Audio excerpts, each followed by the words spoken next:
Hello. மே 1 அப்படின்னாலே நம்ம எல்லாருக்கும் சட்டுன்னு ஞாபகம் வருது அந்த ஒரு நாள் லீவு தானே. காலையில கொஞ்சம் லேட்டா எழுந்து ரிலாக்ஸா இருக்கிற ஒரு நாள். ஆனா அந்த ஒரு நாள் லீவுக்கு பின்னாடி எவ்ளோ பெரிய போராட்டம் இருக்கு.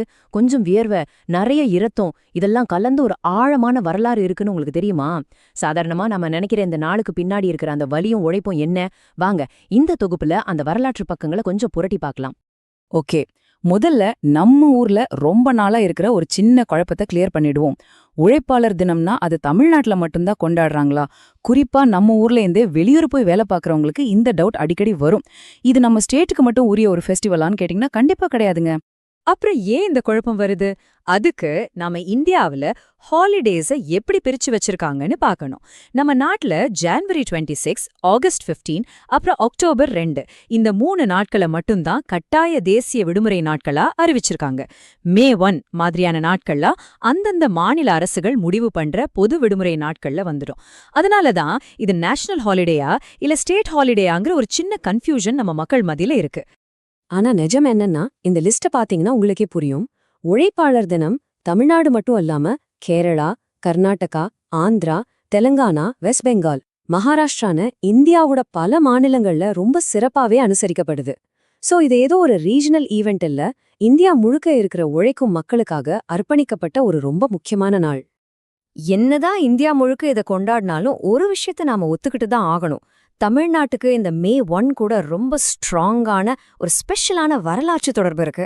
சொல்லப்போனா இந்தியாவிலேயே உழைப்பாளர் தினத்தை அதிகாரப்பூர்வமா கொண்டாட ஆரம்பிச்ச முதல் மாநிலங்கள்ல நம்ம தமிழ்நாடும் ஒண்ணு. இத பெருமையா உழைப்பாளர் தினம்னு சொல்லி பள்ளிக்கூடங்கள், ஆபீஸ், கடைகள்னு எல்லாத்துக்கும் லீவு விட்டு உழைக்கும் மக்களை நாம கௌரவிக்கிறோம். சரி, இது இந்தியா முழுக்க கொண்டாடுறாங்கன்னு பார்த்துட்டோம். இப்போ ஏன் மைண்ட்ல ஓடுற அந்த முக்கியமான கேள்வி என்னன்னா, உலகத்துல இருக்கிற அத்தனை உழைப்பாளர்களை கொண்டாட குறிப்பா இந்த மே 1ஆம் தேதியை ஏன் தேர்ந்தெடுக்கணும்? ஏன் மே 2 இல்ல மே 10 இருக்கக்கூடாது?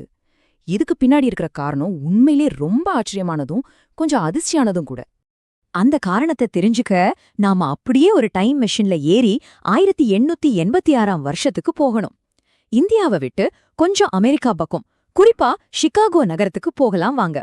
பெரிய பெரிய ஃபேக்டரிஸ், ஓய்வே இல்லாம ஓடுற எந்திரங்கள், எங்கும் புகைமூட்டம், இப்படி தொழில் புரட்சியோட உச்சகட்டத்துல இருந்த அந்த நகரத்திலிருந்து தான் எல்லாமே ஆரம்பிச்சது. அந்த 1886ல தொழிலாளர்களோட உண்மையான நிலைமை எப்படி இருந்துச்சுன்னு நினைக்கிறீங்க? ரொம்பவே கொடூரமா இருந்துச்சுங்க. ஒரு நாளைக்கு 12லிருந்து 16 மணி நேரம் வரைக்கும் எந்த ஓய்வும் இல்லாம உழைக்கணும். எந்த விதமான அடிப்படை பாதுகாப்பும் கிடையாது. அதுவும் ரொம்ப ரொம்ப குறைவான சம்பளத்துக்கு. இதுக்கு எதிரா குதித்தெழுந்த அந்த மக்கள் கேட்டது பெரிய ஆடம்பரமெல்லாம் கிடையாது. 8 மணி நேர வேலை, நியாயமான சம்பளம், கொஞ்சம் மனுஷத்தன்மை, அவ்வளவுதான். இந்த அடிப்படையான உரிமைக்காகத்தான் அவங்க களத்துல இறங்குனாங்க. இந்த சின்ன கோரிக்கைகளை வச்சுக்கிட்டு தான் மே 1ஆம் தேதி ஆயிரக்கணக்கான தொழிலாளர்கள் ஒரு மாபெரும் வேலை நிறுத்தத்தை ஆரம்பிச்சாங்க. முதல்ல ரொம்ப அமைதியா தான் இந்த போராட்டம் போயிட்டு இருந்துச்சு. ஆனா மே 4ஆம் தேதி ஹேர் மார்க்கெட் சதுக்கத்துல நடந்த அந்த விஷயம் நிலைமை அப்படியே தலைகீழா மாத்திடுச்சு. அமைதியா இருந்த கூட்டத்துல திடீர்னு ஒரு வெடிகுண்டு வெடிக்க, அதை தொடர்ந்து பெரிய துப்பாக்கிச் சூடு, அந்த இடமே ரத்தக்கல்லறியா மாறி பல தொழிலாளர்களும் போலீஸ்காரர்களும் கொல்லப்பட்டாங்க. உரிமையை கேட்டதுக்கு அவங்க உயிரையே விலையா கொடுக்க வேண்டியதா போச்சு. அந்த பயங்கரமான வன்முறைக்கு அப்புறம் அந்த அளப்பரிய தியாகத்துல இருந்து ஒரு பவர்ஃபுல்லான முழக்கம் பிறந்துச்சு. 8 மணி நேர வேலை, 8 மணி நேர ஓய்வு, 8 மணி நேரம் நம்ம வாழ்க்கைக்காக. இந்த ஒரு சின்ன வாக்கியம் அப்படியே காட்டு தீ மாதிரி பரவி உலகம் முழுக்க இருக்கிற தொழிலாளர் உரிமைக்கான ஒரு நிரந்தர அடையாளமாவே மாறிடுச்சு. இன்னைக்கு நாம சௌகரியமா அனுபவிக்கிற இந்த வேலை நேரங்கள் எல்லாம் அந்த முழக்கத்தோட வெற்றிதாங்க.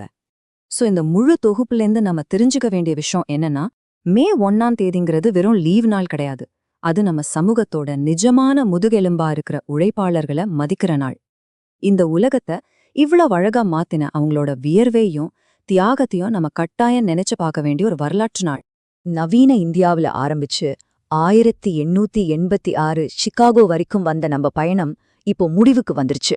ஆனா இத முடிக்கிறதுக்கு முன்னாடி உங்களை ஆழமா யோசிக்க வைக்கிற ஒரு கேள்வியோட நான் விடப்பெறலான்னு நினைக்கிறேன்.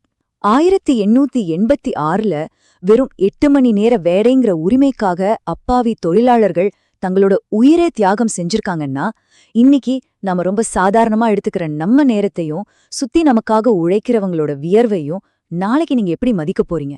கொஞ்சம் யோசிச்சு பாருங்க.